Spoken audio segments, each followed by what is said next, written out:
Hello friends, welcome to part 2 of today's video, and I want to take this opportunity to say that if you have not watched the part 1 of today's video, please pause this one and watch that one first. Watch the part 1 first before you watch this one so that you can understand what we're talking about today.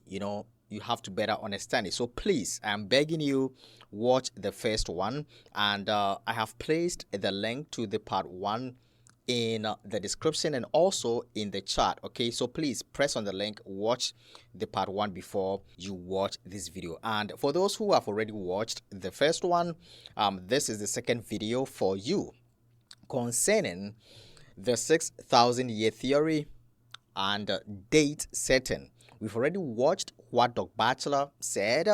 Now we are here to watch and also listen. Yes, watch or listen to what Pastor Finley would also say about time setting. Okay, so this video too, I'm not going to comment. No comments.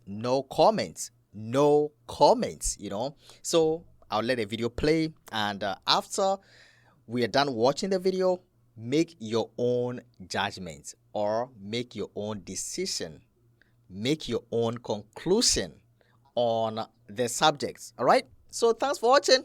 I'm done. But she also has a number of statements about time setting that are very difficult to overcome if you want to say very affirmatively that this is a time when Jesus is coming. Even if you want to say you may not know 100%, like how should we look at time setting in light of all of these different subjects? First, we should look at it through the eyes of the Bible. Yeah. And then we should look at it through the eyes. See, Matt, the disciples asked a very similar question.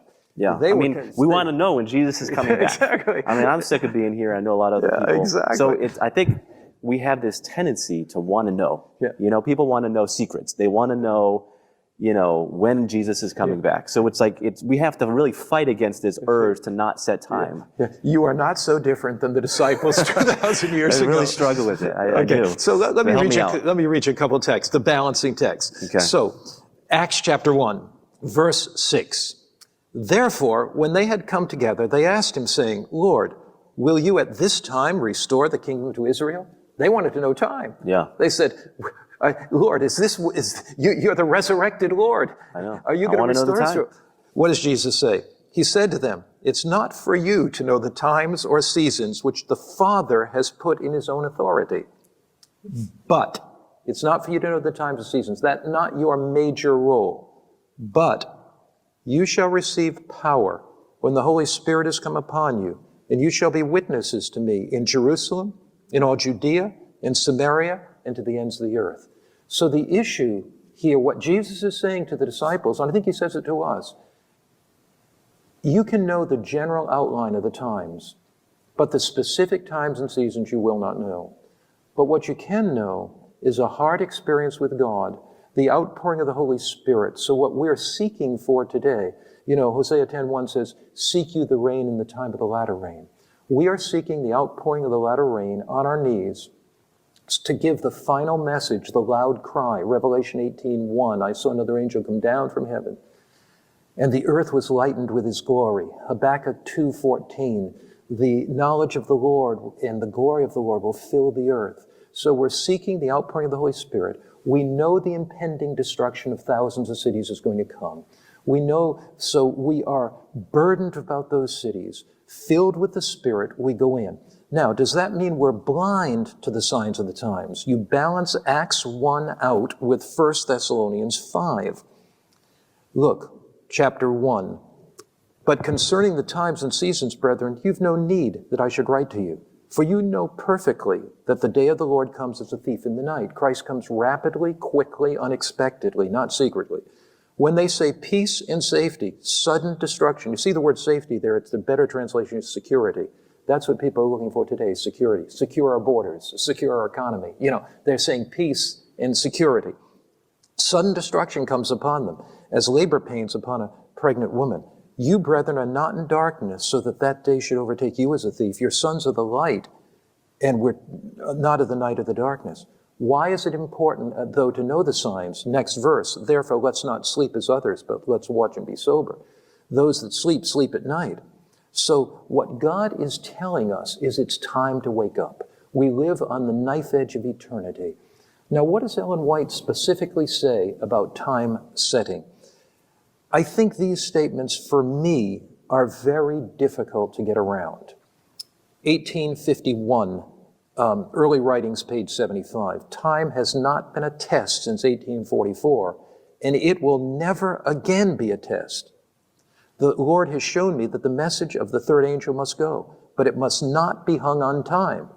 I saw that some were getting a false excitement arising from preaching time, but the third angel's message is stronger than time can be. I don't know how you're going to get around that. Well, that one doesn't discourage me from doing it. What else you got? All right. What else I'll give you let's see how good Give me this one is. something Okay. Okay, here's another one. I'll give you this next one. Review and Herald, November 27, 1900. Okay. You can also find it in Last Day Events. God gives no man a message that it will be 5 years or 10 years or 20 years before this earth's history shall close.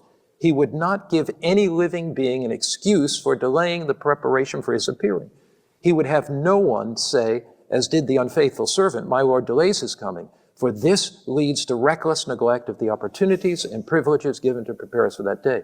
So God doesn't give anybody a message that is going to be 5 years, 10 years, or 20 years. In other words, the urgency is to prepare today, but not to set time. Yeah, no man, that's kind of hard to get That's around. pretty strong. Yeah. Look, here's another one. I mean, when you take all of these together, to me, I see a pattern.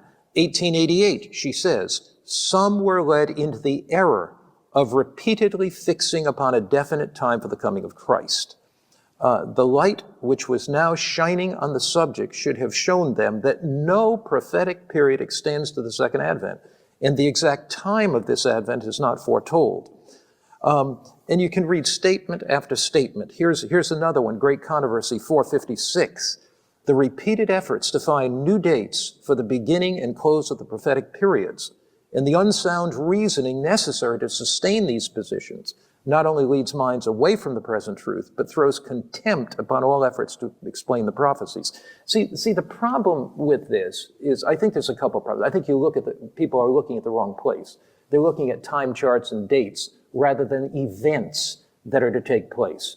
Will cities be destroyed? Yes. Will the Holy Spirit be poured out? Yes. Will the loud cry be given? Yes. Is probation soon to close? Yes. We see all those events, but we don't hang them on prophetic time. God is looking not for prophetic time on the calendar, but he's looking for a people whose heart is committed to him, who he can pour out his Spirit upon, who the work of God on earth can be finished so Jesus can come. But what if this isn't prophetic time? What if this is, you might call it cosmic time?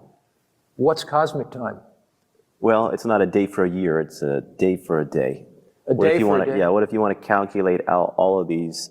Some people might say that the day for the year principle ended when the Bible said time no longer. Okay. We no longer use a day for a year. Now we're using a day for a day, literal day for a day. Mm-hmm. Does that make any difference? I think it makes a big difference. In Revelation 10, Ellen White comments on Revelation 10. Revelation 10 says there'll be time no longer.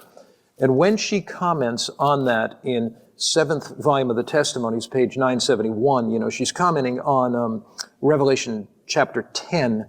It says that, verse 5 says, the angel whom I saw standing on the sea and on the land lifted up his hand to heaven and swore by him who lives forever and ever, who created heaven and earth. So the angel is raising his hand to heaven. Now, when an angel swears by the Creator, I listen to the angel, and it says that there should be time no longer.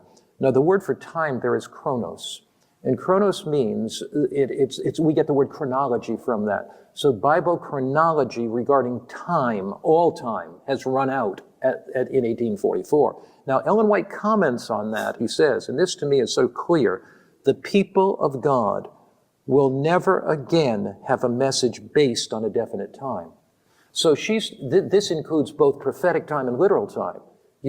The longest time prophecy ran out in 1844. So the people of God are never again. So the issue is not time. What is the issue? Well, Revelation 10 tells you. See, if we stay by the Bible and we stay by the clarity of Ellen White's writings, I think we don't have a problem. She says, the angel swears by him. John says in Revelation, the angel swears by him that lives forever and ever, that there should be time no longer. And Ellen White says, of course, that we read, never again a message on definite time. But, now notice but, in the days of the sounding of the seventh angel that he is about to sound, the mystery of God would be finished. Well, what's the mystery of God that's going to be finished? Colossians 1 says that the mystery of God, verse 27 and onward, the mystery of God is Christ in you, the hope of glory.